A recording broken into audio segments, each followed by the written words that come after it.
Good morning, James Barnes here, and I am happy to welcome you to my war room. This is kind of the place where I do business, I do reading, my Bible, which is why I'm here today to talk to you.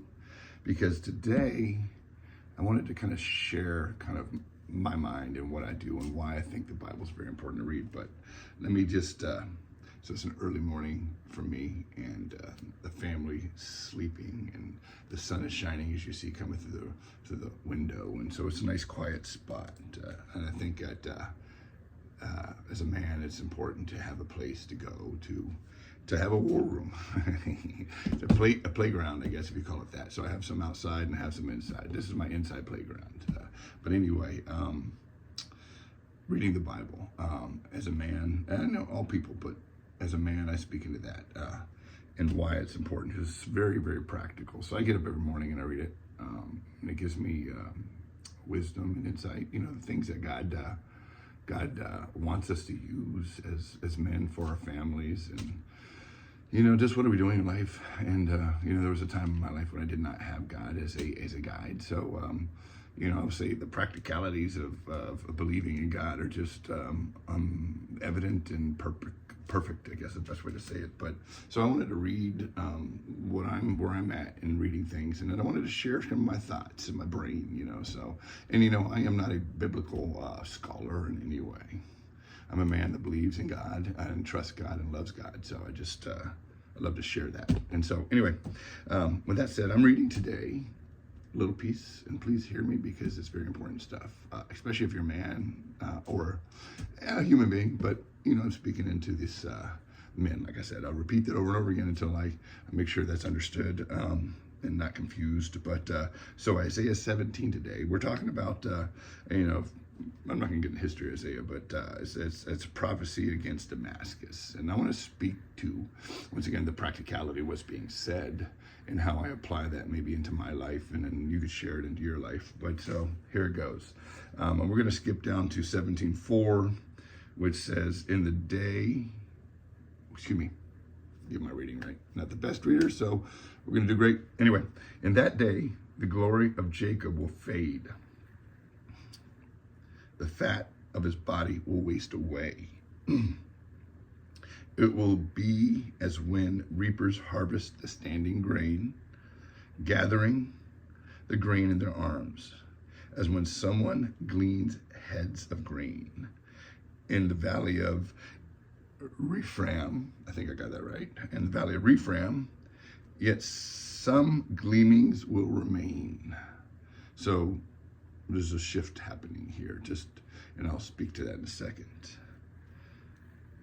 Yet some gleamings will remain, as when an olive tree is beaten, leaving 2 or 3 olives on the topmost branches, 4 or 5 of the fruit boughs, declares the Lord, the God of Israel.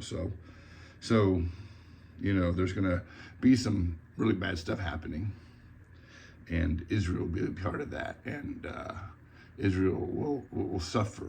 And this is Old Testament through that, and you know, you'll see it's used in the imagery of like their fat fading away when you're starving, when you're hungry. I guess you could think of it that way. You know, it's just going to be tough, and then there's going to be a harvest. I mean, that's called you know, death probably in some ways. A lot of people are not going to make it, but it says here that God also, here's that turning point where God says that there's going to be some left, a remnants, I guess if you want to call it that. A remnants remains, and we know that, and I'm getting into history again of Old Testament, but you know, there was a remnants, and then they came back, and we have modern Israel today, but that's not what this is about, but we'll get into that one day. If you ask questions, I'll always answer them. But this is the best part, so that's great. So we have trouble, we have hope, and what next? What comes after trouble and hope? You know, I mean, it seems to be a cycle that men go through. For instance, myself as a man, I struggle. It's a struggle, hope, you know, things happen afterwards. After struggle and hope comes, and here's what I want to point to, and this is the most important part, because maybe it's about us getting it right.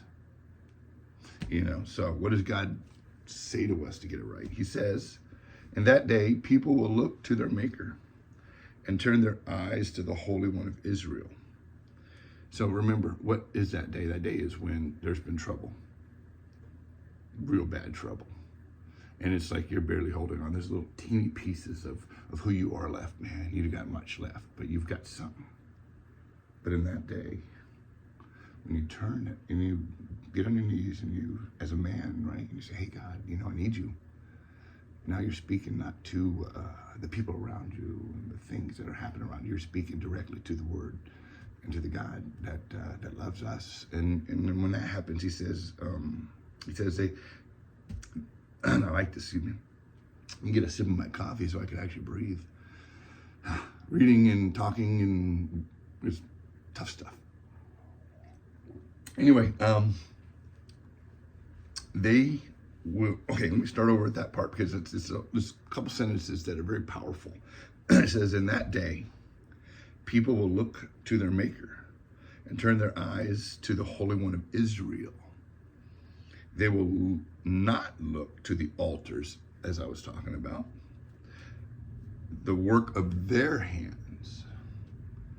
And they will have no regard for Asher poles and the incense altars their fingers have made. And so I end there. And to just, like I say, we have hope. We have hard times. We have a glimmer of hope. There's something remains. But it's like at that point, it's like, I cannot do this any further. And at that point, what do I do? And I turn away from like my man-made thoughts and my man-made ideas. And I get down and I say, God, what next? And, here's the best part. This is the part that's the best part is, when you get down and you say, God, what next? God answers. And then that's the word I have to say today. So I hope this is helps you see a little bit into why I enjoy reading the Bible. I want to share that with people, and let them know that it is a very, very practical tool, because if you